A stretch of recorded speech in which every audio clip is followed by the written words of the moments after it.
Beneath Egypt's golden sands lie secrets more mysterious than the pyramids themselves.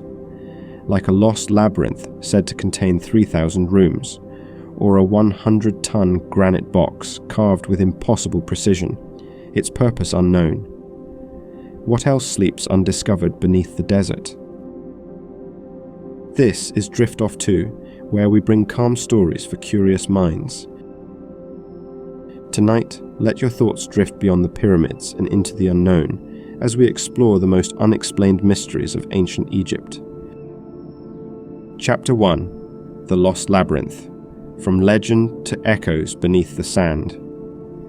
In the desert near the Faiyum oasis, not far from the pyramid of Amenemhat III, ancient texts whisper of something extraordinary, a lost structure more mysterious than the pyramids themselves. A monument not of towering stone, but of shadow and silence, a vast underground complex, a labyrinth. Herodotus, the Greek historian who visited Egypt in the 5th century BCE, claimed to have seen it with his own eyes.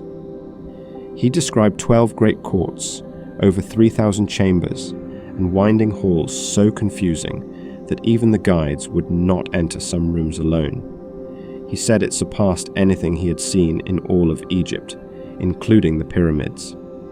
Strabo, writing centuries later, confirmed the structure still existed in his time, a ruin already weathered but still immense, and then it disappeared. Today, the site of Hawara appears empty, no walls, no chambers, just a pyramid, some broken stone, and the restless breath of the desert wind. What happened to Egypt's lost labyrinth? Most scholars believe the complex once stood beside the pyramid as part of Amenemhat III's mortuary temple, built around 1800 BCE. Some suggest it symbolized Egypt's 42 provinces, each chamber representing a region. Others believe it was an administrative center or ceremonial palace. But if it existed on such a scale, where did it go? In the 19th century, explorers like Carl Lepsius and Flinders Petrie visited Hawara. Petrie found thick pavements, heavy limestone blocks, and vast foundation stones, traces that suggested a massive superstructure once stood here. But the upper halls and majestic courts described by Herodotus were gone, dismantled perhaps, their stones reused in later buildings, the desert erasing their shape, leaving only fragments behind. But in 2008, something stirred beneath the sand. A Belgian-Egyptian team, working under the name Matahar Expedition, conducted a non-invasive, ground-penetrating radar survey of the site. What they found reignited the mystery. Beneath the surface, they detected geometric patterns, large, structured anomalies buried deep below the desert floor. Massive walls, voids, chamber-like formations arranged in a deliberate architectural grid. To those who studied the scans, it seemed unmistakable. Something artificial lies hidden beneath Hawara. But before a full excavation could begin, their permission was revoked. The Supreme Council of Antiquities dismissed the findings. Reports disappeared. The radar results, once public, were taken offline. Was something found, only to be forgotten again? The desert keeps its secrets well. Whether the labyrinth was real, symbolic, or simply a tale magnified by time, its legend has endured across millennia. And if it truly still lies beneath the sands, untouched, waiting, then the story isn't over. It's just buried. As you close your eyes tonight, picture a chamber beneath the earth, cold stone beneath your fingertips, the flicker of torchlight brushing carved walls, a hallway stretching into darkness, footsteps echoing from long ago. Was the labyrinth ever real, or is it Egypt's most perfect illusion, a monument not of stone, but of silence, shadow, and the mysteries we long to find? Chapter 2: The Serapeum of Saqqara, the giant stone boxes. No one understands. Beneath the sands of Saqqara, in a hidden network of tunnels cut deep into the bedrock, lies one of the strangest and most puzzling sights in all of ancient Egypt. It is called the Serapeum, a place of darkness and stone, of silence and scale. Here, far from the golden pyramids and open temples, you'll find a row of massive granite sarcophagi, each weighing between 70 and 100 tons, carved from a single block of hard stone, perfectly smooth, sharp-edged, placed into stone niches like offerings to the earth. Most are made of black granite, some of rose granite or basalt. They shine even now, polished so finely you can see your reflection in the walls. But what were they for? The Serapeum is believed to have been the burial place of the Apis bulls, sacred animals chosen from birth, worshipped during their lifetime, and laid to rest in elaborate ritual. The Apis bull was a living symbol of the god Ptah in Memphis, later associated with Osiris in death. Each bull had its own ceremony, its own priesthood, its own role in the temple system. According to conventional archaeology, these granite boxes were their coffins, designed to house the remains of mummified bulls alongside offerings and sacred objects. And indeed, some inscriptions support this view. Cartouches of pharaohs like Ramesses II are carved into certain niches. The Serapeum itself was likely used from the 18th dynasty onward, with the grand subterranean galleries being excavated during the reign of Pharaoh Psamtik in the 26th dynasty. But here's where the mystery deepens, because most of these boxes, precise, colossal, and heavy beyond reason, bear no inscriptions at all, no decoration, no clear indication of who or what was placed inside. And when some were opened, they were found empty. So why build such massive containers, with such precision, for nothing?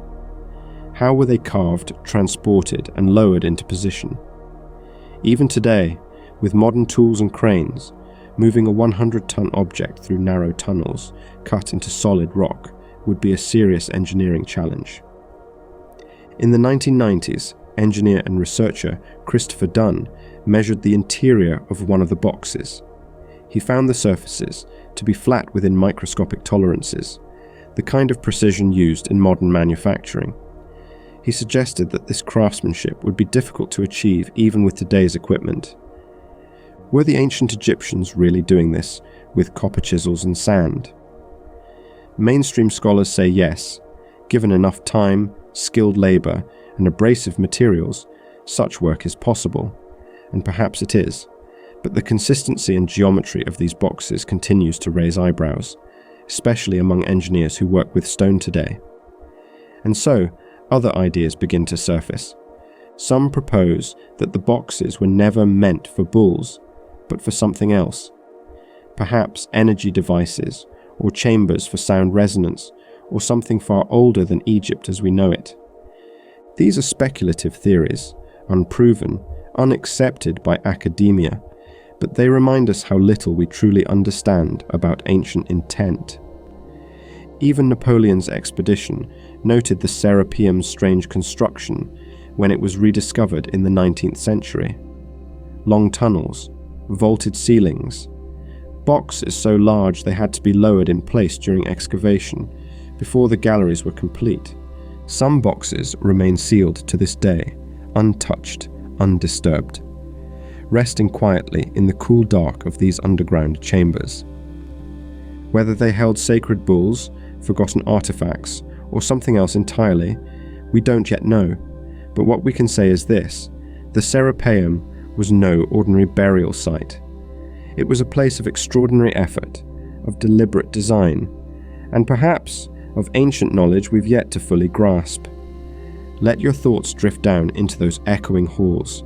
Picture the great granite boxes, still silent and perfect, lying beneath the earth, and wonder what truths they were built to hold, and what mysteries they still keep. Chapter 3: The Pyramid Code, Mathematical Secrets in Stone. For thousands of years, the Great Pyramid of Giza has stood like a silent sentinel, precise, massive, and strangely enigmatic. It's more than just a monument. It's a riddle in limestone, a structure that seems to hum with numbers and patterns, as if whispering ancient truth just beyond our grasp. While the traditional view sees it as a royal tomb, many researchers, both mainstream and alternative, believe the pyramid may encode something more, a hidden knowledge of mathematics, astronomy, and the Earth itself. The pyramid's proportions are uncanny. Each side of its base originally measured about 230 meters, and the difference between the longest and shortest side is less than 20 centimeters, a level of precision nearly impossible without advanced tools. If you take the perimeter of the base and divide it by twice the pyramid's height, the result comes astonishingly close to pi, 3.1416. Some also point out that multiplying the pyramid's height by 43,200 yields a number remarkably close to the polar radius of the Earth, and that the base length multiplied by the same number comes close to Earth's equatorial circumference. Are these just numerical coincidences, or did the pyramid's designers intentionally encode these ratios, knowing something about planetary measurements long before the tools of modern science existed? Mainstream Egyptologists tend to favor the former. They argue that the values arise naturally from the pyramid's slope, and that there's no evidence the ancient Egyptians thought in terms of pi or used it consciously in design. But others aren't so sure. They point to the pyramid's perfect cardinal alignment, facing true north with a deviation of less than 0.05 degrees, as yet another sign that its builders understood something deeper about the world's geometry. Inside the pyramid, the mystery continues. The Grand Gallery, with its sloping ceiling and corbelled walls, feels more like an engineered corridor than a ceremonial one. The King's Chamber is built entirely of massive granite blocks, weighing up to 80 tons each, and the chamber resonates acoustically in a way that some say is more than accidental. Some suggest it could have been designed for sound, vibration, or even energy, although no definitive purpose has ever been confirmed. Then there's the void discovered in 2017 by the Scan Pyramids project, a large sealed cavity above the Grand Gallery, never before accessed and still unexplored. Its function is unknown, its presence another question. If there is a code embedded in the pyramid, a set of mathematical or astronomical messages carved into its stone, we haven't fully cracked it, and perhaps we never will. But even the possibility that such knowledge was hidden within the pyramid's perfect geometry is enough to inspire awe. As you relax into quiet now, picture the pyramid standing tall beneath a moonlit sky. Its sides worn by centuries, its stones still holding secrets. The wind brushes softly against its face, and beneath all that mass and silence, something else lingers, the quiet rhythm of numbers, a message in shape and scale, a riddle in stone. Chapter 4. The Dendera. Light, ancient electricity or symbolic art. Deep within the temple of Hathor at Dendera, carved into the stone walls of a hidden crypt, is an image that has puzzled scholars and captivated theorists for decades. The carving shows a strange object, an elongated bulb-shaped vessel with a serpent emerging from its center, supported by a pillar and attended by human-like figures. To the casual observer, it resembles something oddly familiar, a modern light bulb. This depiction, known as the Dendera light, has sparked one of the most enduring debates in alternative archaeology. Some researchers argue that this image is proof that the ancient Egyptians possessed a form of electrical technology, that they may have discovered ways to generate or manipulate light, perhaps using rudimentary batteries similar to the Baghdad battery found in Mesopotamia. They point to the lack of soot on the ceilings of tombs and inner chambers, suggesting that torches may not have been the primary source of illumination. Could the Egyptians have harnessed something more advanced, a kind of light unknown to modern historians? Mainstream Egyptologists, however, offer a more grounded interpretation. They explain that the image is part of a well-known mythological motif, the creation story of the lotus flower and the god Harsomtus. The bulb is not a light bulb, but a stylized lotus. The serpent represents the rising god. The pillar is the Djed, a symbol of stability. In this view, the carving is a symbolic representation of birth, energy, and divine renewal, not an ancient blueprint for electricity. The room itself adds to the intrigue. The Dendera crypts are not open to the public and are located deep within the temple's foundations. They were designed as sacred spaces, used only by priests for secret rituals and initiations. The carvings here are complex, mythic, and unlike much of the temple's public art. That isolation, combined with the unfamiliar imagery, has fed speculation and mystery. But no evidence of ancient Egyptian light technology has ever been discovered. No filaments, no wires, no lenses or conductors. And while ancient texts speak of divine light, sacred fire, and heavenly radiance, these are understood in a spiritual, not technological context. Still, the carving continues to fascinate, not just because of its shape, but because it lies at the crossroads of belief and imagination.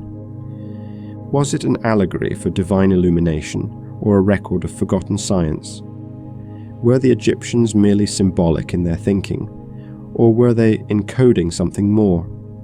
We may never know for sure, but the image remains, etched in stone, flickering across centuries like a riddle lit from within.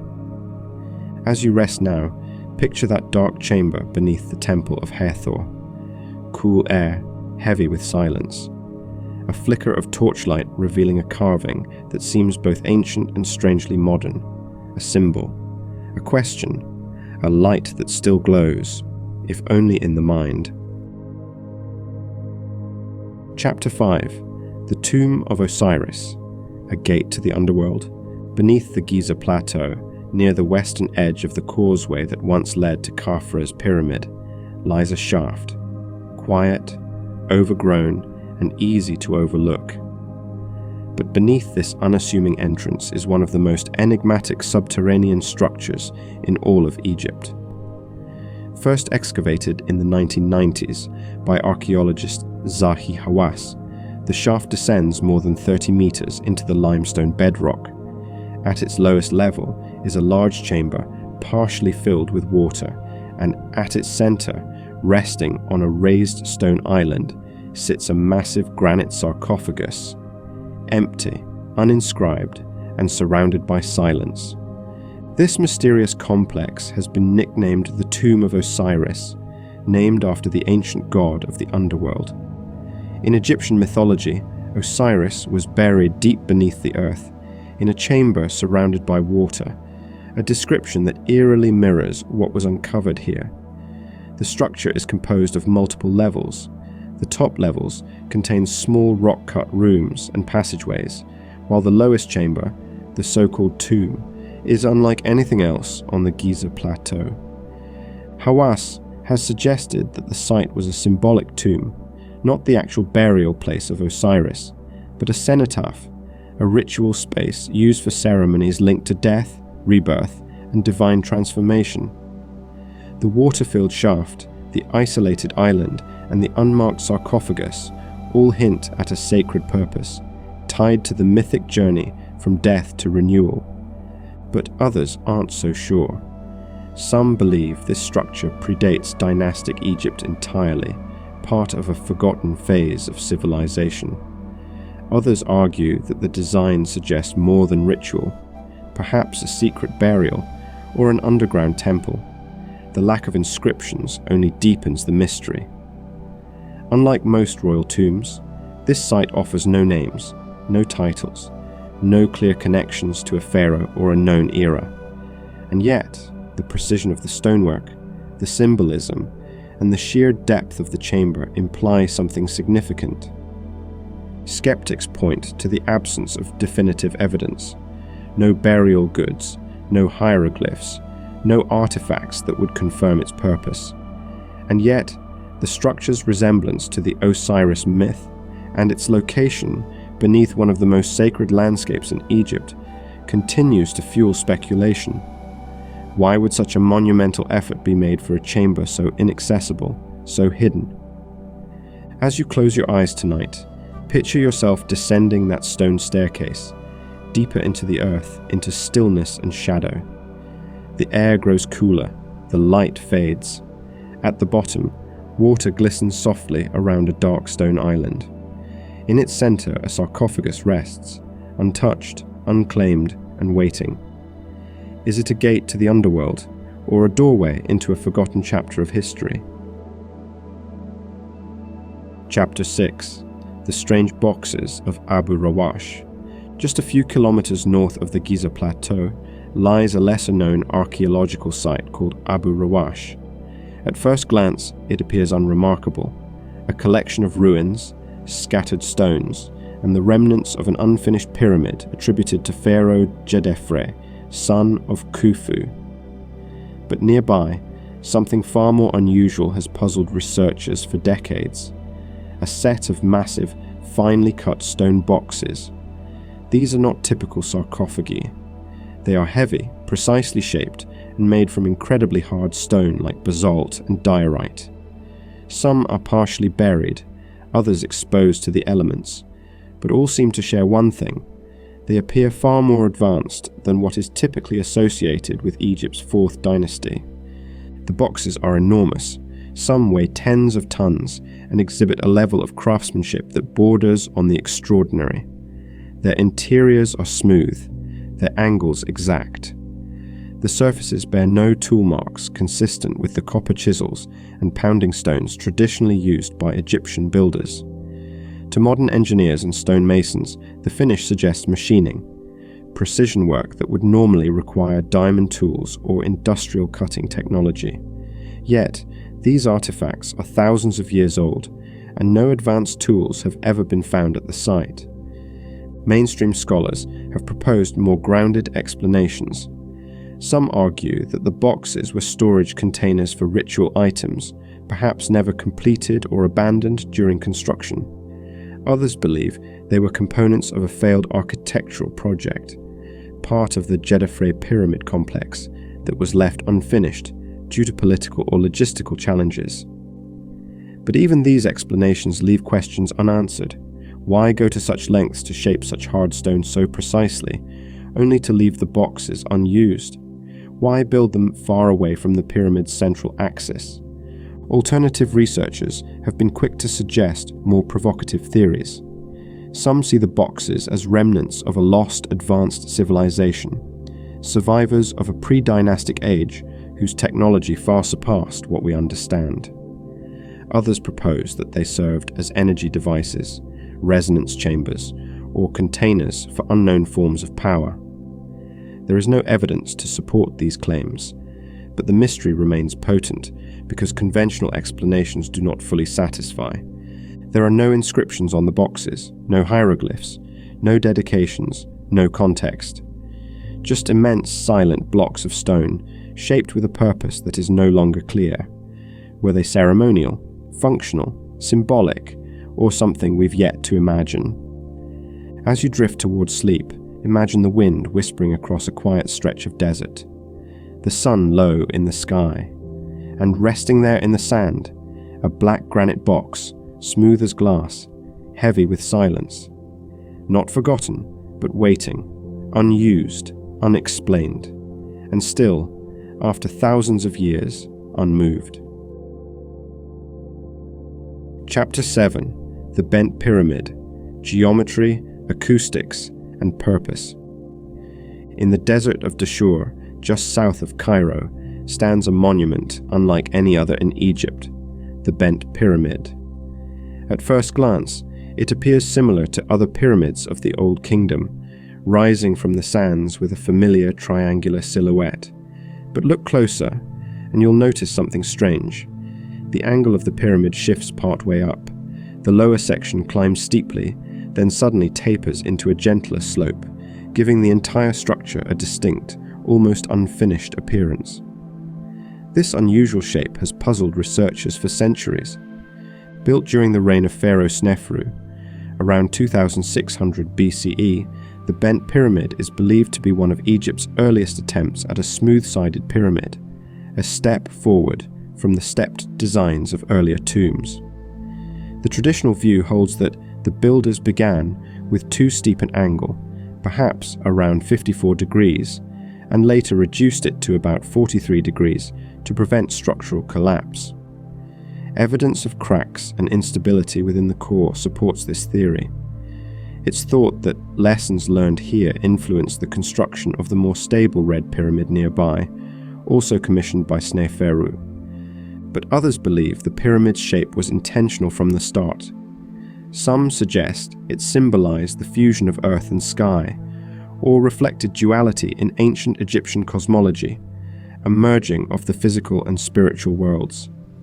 There's no definitive evidence to support this idea, but the ancient Egyptians were known to encode meaning into every element of their sacred architecture. To them, form and function were inseparable from myth and belief. Inside the bent pyramid, the intrigue deepens. Unlike most pyramids, it has two entrances, one on the north face and another on the west. Each leads to a separate internal chamber, and the two chambers are connected by a passage deep within the core. The walls are steep, the ceilings corbelled, the spaces narrow and silent. But what truly sets the interior apart is its acoustics. Visitors and researchers have noted how sound lingers strangely within the chambers. Some frequencies resonate for seconds. Tones seem to shift and echo in ways that feel almost deliberate, almost musical. Could this have been part of the design, a tool for ritual, a way to connect the voice of the living with the silence of the gods? There are no inscriptions inside the bent pyramid, no decorative reliefs, no names carved in stone, only geometry, only space. And yet, the design feels purposeful, as if the structure itself was meant to communicate something beyond words. As you rest tonight, imagine walking up to the foot of this strange monument as the sun sets across the Darsha plain. The wind brushes the sand in soft spirals, the air cools, and before you rises a shape unlike any other, bent, balanced, and timeless. A monument that seems to speak not only to the past, but to the questions we still ask. Chapter 8. The Hidden Hieroglyphs of the Great Pyramid. The Great Pyramid of Giza is perhaps the most studied monument on Earth, and yet it remains one of the most silent. Unlike many tombs and temples throughout Egypt, the Pyramid of Khufu contains no grand inscriptions, no decorative reliefs, no painted scenes of gods or kings. For centuries, scholars searched its passageways and chambers in awe and in confusion. How could a structure of such scale and ambition offer so little explanation? But hidden deep within the pyramid, in a space never meant to be seen by human eyes, something unexpected was found. In 1837, British explorer Colonel Howard Vyse forced his way into a series of small chambers located directly above the king's chamber. These were the relieving chambers, designed to distribute the enormous weight of stone above. Inside, amidst the dust and darkness, Vyse discovered something extraordinary: red-painted markings on the stone blocks. They were rough, hurried, and incomplete, but unmistakable. Hieroglyphs, quarry marks, and most importantly, cartouches, ovals enclosing royal names. Among them was the name of Khufu. This single detail provided the first physical confirmation that the pyramid was built under Khufu's reign, around 2560 BCE. Until then, Egyptologists had relied on historical texts like those of Herodotus and stylistic comparisons. But now, there was direct evidence, a name written by the very workers who hauled the stones, scrawled onto the blocks before they were set in place. Not for ceremony, not for glory, but as part of a working system, a living construction site. To mainstream scholars, these marks are no mystery. They were left by labor crews, often named after deities or pharaohs, as part of an internal organization. Such marks have been found in other Old Kingdom structures and quarries. They were never meant to be seen once construction was complete. But to others, these hidden hieroglyphs raise questions. Why would the only writing in the entire Great Pyramid appear in a sealed space, accessible only by force nearly 4,500 years later? Why not carve Khufu's name into the entrance, or the burial chamber, as was common elsewhere? More controversially, some fringe theorists have claimed that the markings may be forgeries. Weiss, they argue, was under pressure to make a major discovery. His records are inconsistent, and his methods, which included blasting into the structure with gunpowder, have drawn criticism. Could he have painted the cartouches himself to secure fame and funding? Most experts strongly reject this idea. The markings are consistent with other known quarry marks of the period, and there's no compelling evidence of fraud, but the mere suggestion has added fuel to the ongoing debate over who built the pyramids, and how. In recent years, the mystery has deepened again. In 2017, the Scan Pyramids project used particle detectors to uncover a large, previously unknown void above the Grand Gallery. A space the size of an aircraft hangar. Its purpose is still unknown. No one has entered it. And once again, the Great Pyramid has reminded us that it still holds secrets. As you drift into rest, imagine those dark, narrow chambers above the King's Chamber, filled with silence, with dust, with markings left by hands long gone, a name written in red, a whisper from the builders, a hidden signature inside a monument that still watches the sky. Chapter 9. The Unfinished Obelisk, a monument frozen in time. In the granite quarries of Aswan, surrounded by sunlight and silence, lies a monument that was never completed and never forgotten. Carved directly into the bedrock, partially detached and exposed to the open sky, rests the unfinished obelisk. If completed, it would have been the largest obelisk ever raised in ancient Egypt, over 40 meters in length and weighing an estimated 1,000 tons. But a deep crack running through the stone brought the project to a halt, and the massive column was left exactly where it was, still attached to the earth that shaped it. This obelisk tells a story not of triumph, but of process. It offers a rare glimpse into the methods and ambitions of ancient Egyptian stoneworkers. Along its sides, you can still see the marks of tools, small divots where dolerite pounding stones were used to chip away at the granite. Trenches around the base reveal how workers would have isolated the obelisk from the bedrock before smoothing and polishing the final surface. Nothing was hidden, nothing was finished, and that's precisely what makes it so valuable. Unlike the polished perfection of temples and tombs, the unfinished obelisk reveals the labor that made such grandeur possible. It shows us the in-between, the stage between vision and realization. Archaeologists believe it was commissioned during the reign of Queen Hatshepsut, one of Egypt's most powerful rulers, known for her ambitious building projects and towering obelisks. Perhaps this one was destined for Karnak, to stand in sunlight beside its twin, but it cracked, and so it remained.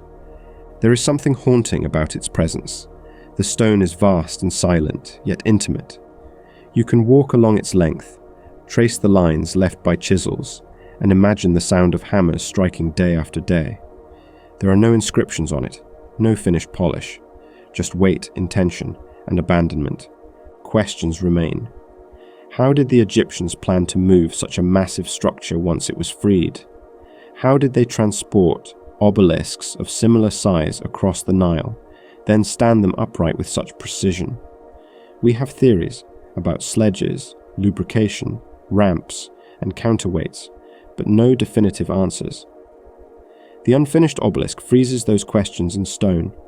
As you rest tonight, picture the quiet quarry bathed in early morning light, the granite still warm from the sun, dust settling in the windless air, and at the heart of it all, a sleeping giant, too heavy to lift, too perfect to forget, and too ancient to explain. A monument not to completion, but to the enduring mystery of intention. Chapter 10. The mystery of the Faiyum portraits, faces from the forgotten. In the fertile oasis of the Faiyum region, just beyond the Nile's reach and nestled between ancient tombs and golden sand, archaeologists uncovered something unexpected, something haunting, beautiful, and deeply human. Painted onto wooden panels, attached to the faces of mummified bodies, were portraits. Not stylized images of gods or pharaohs, but intimate depictions of ordinary people, men and women, children, elders, their expressions calm, their eyes deep and watchful.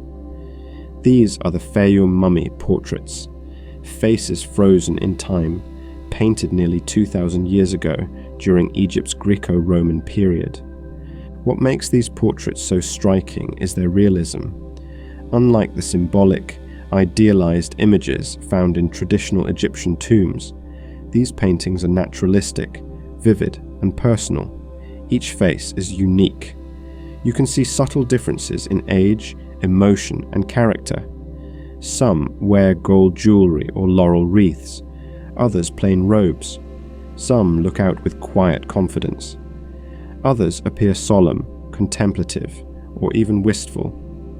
They do not speak, but they seem to remember.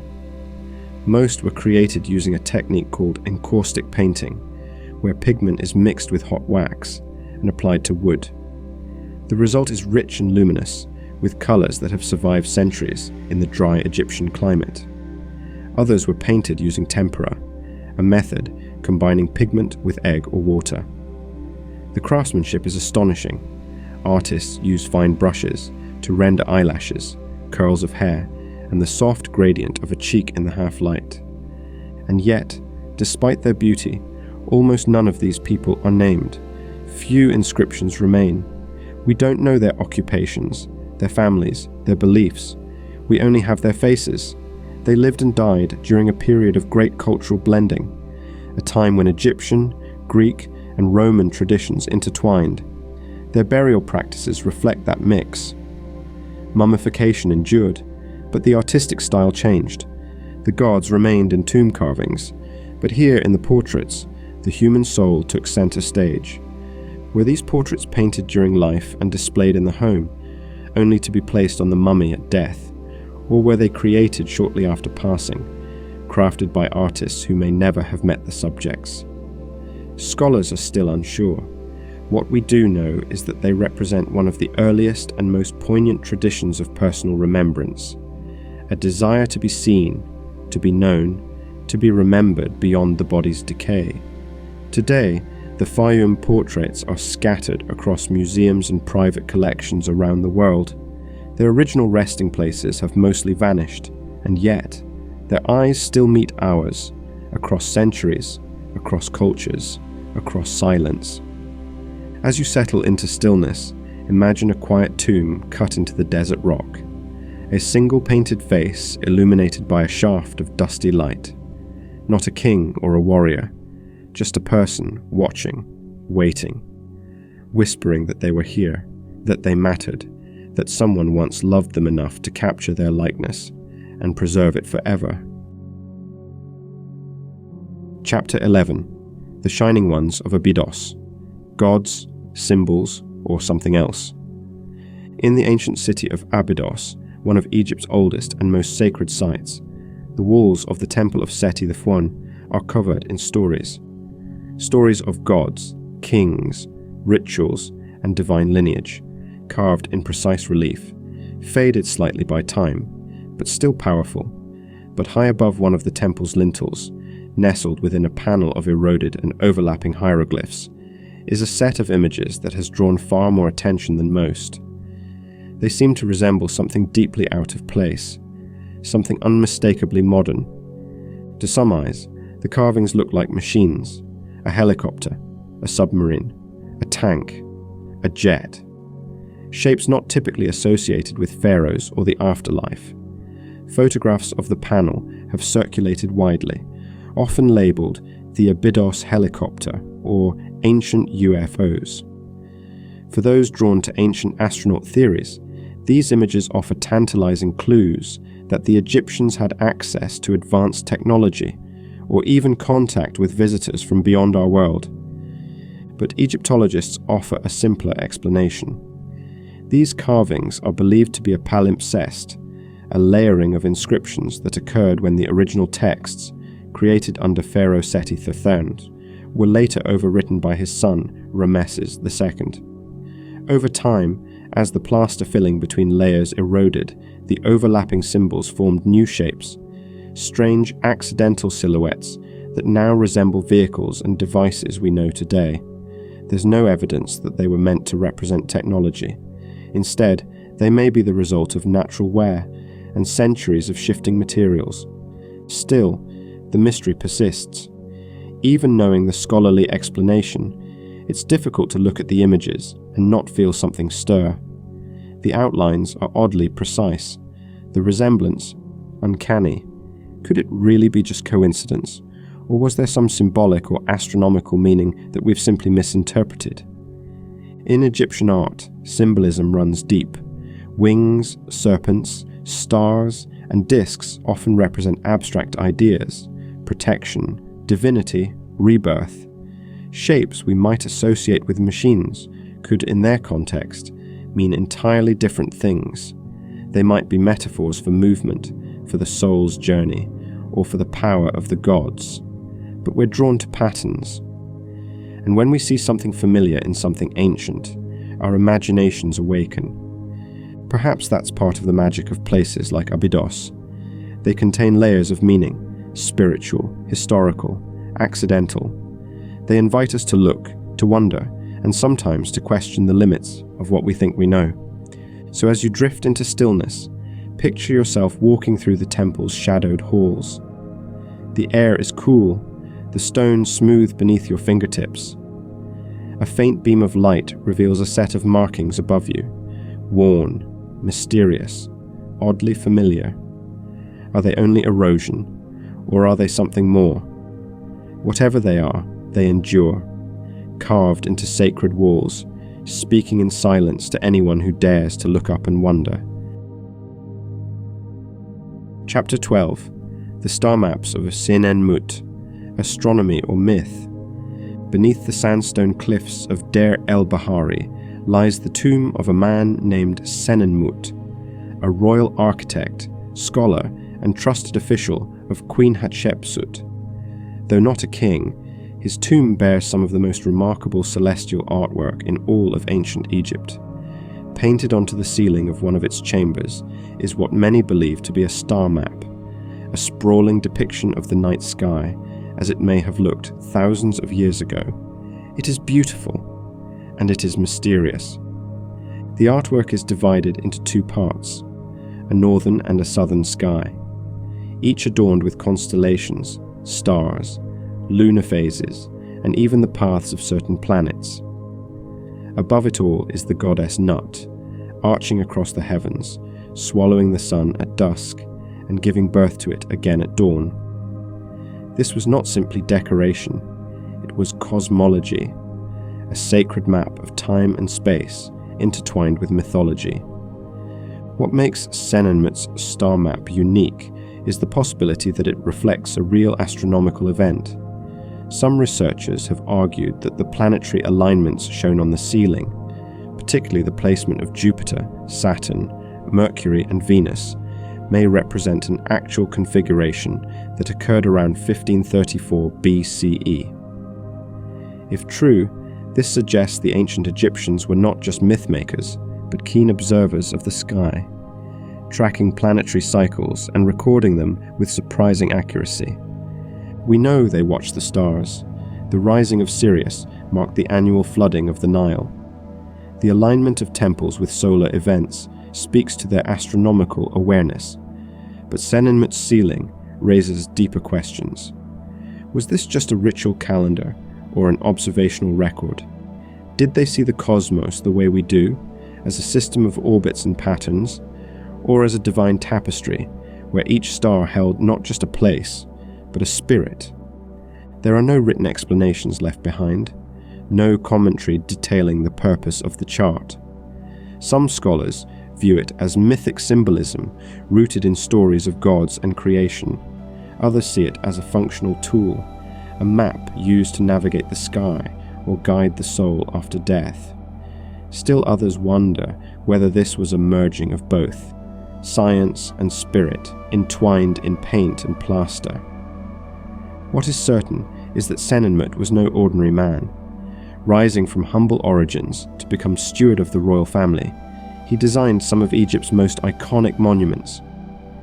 His interest in the heavens was more than decorative. It was intentional, personal, perhaps even devotional. As you rest tonight, imagine the cool silence of that tomb chamber. Above you, a painted sky glimmers with ancient stars. The breath of time feels still, and you, like Senenmut long ago, are left gazing upward, wondering not just what the stars are, but what they mean. Chapter 13. The Book of Thoth, a lost knowledge hidden in legend. In the shadowed corners of Egyptian myth, there is said to be a book unlike any other, a sacred text so powerful that it could grant divine wisdom, open the gates of the afterlife, and even control the forces of nature. This was the Book of Thoth, named after the ibis-headed god of writing, wisdom, and magic. The book was believed to contain all the secrets of the heavens and the earth. To possess it was to know the language of the gods, and to risk the wrath that came with such knowledge. According to ancient stories, Thoth himself authored the book and hid it deep within the Nile. It was sealed in a series of nested boxes, one gold, one silver, one bronze, guarded by serpents and protected by spells. In time, a mortal man, a prince named Neferkaptah, defied the gods and stole it, and for a moment he held its power. But the gods punished him. His wife and child died. His joy turned to sorrow, and the book was returned, buried with him in a tomb lost to history. The legend doesn't end there. Later versions tell of another man, even more ambitious, who tried to recover the book, only to meet the same fate. To read the Book of Thoth was to risk madness. To speak its words was to tempt the divine. Some said it could raise the dead, command the elements, or reveal the hidden names of the gods. But none who touched it ever thrived. Was the Book of Thoth real? Most scholars believe it was myth, a symbolic representation of divine knowledge, never a physical scroll. Others think it may refer to actual texts once kept in temple libraries, written by priests over centuries and destroyed or lost over time.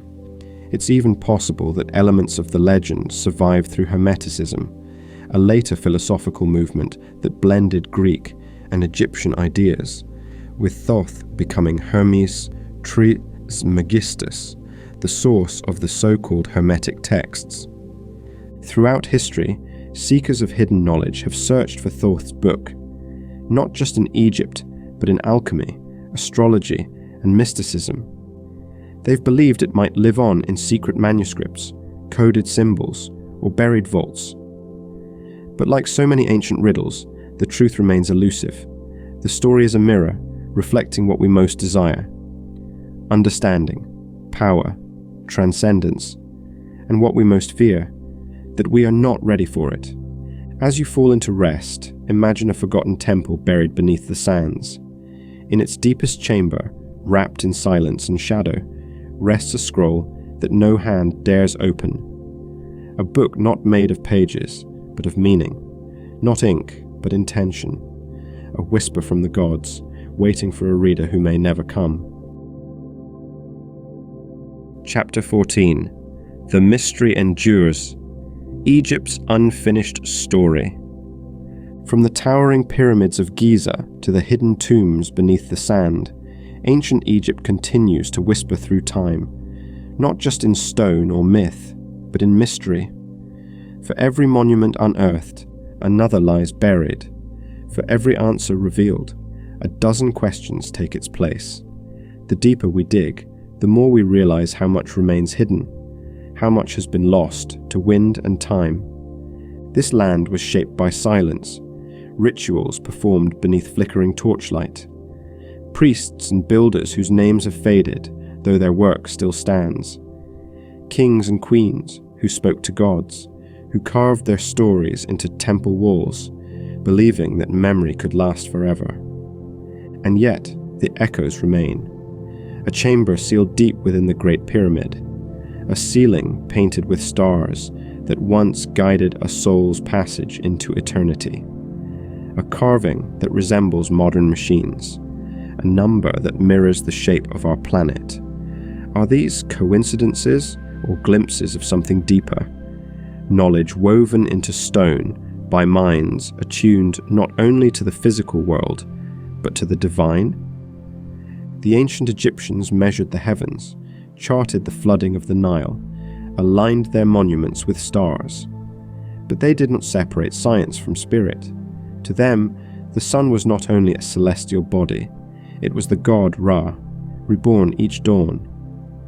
The stars were not distant lights, but beings who watched, who guided, who told the story of time itself.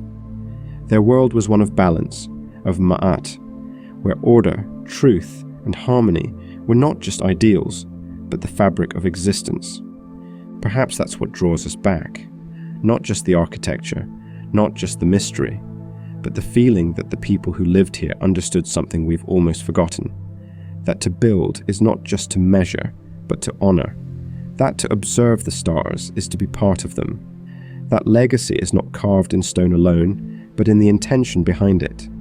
As you settle now into rest, imagine the wind moving softly across the desert, the sky deep and endless above the darkened ruins, the Sphinx quiet beneath the stars, the Nile still flowing as it has for thousands of years. Somewhere beneath that sky, the next mystery sleeps, the next question waits. Egypt is not finished. Its story is still unfolding, and perhaps always will be.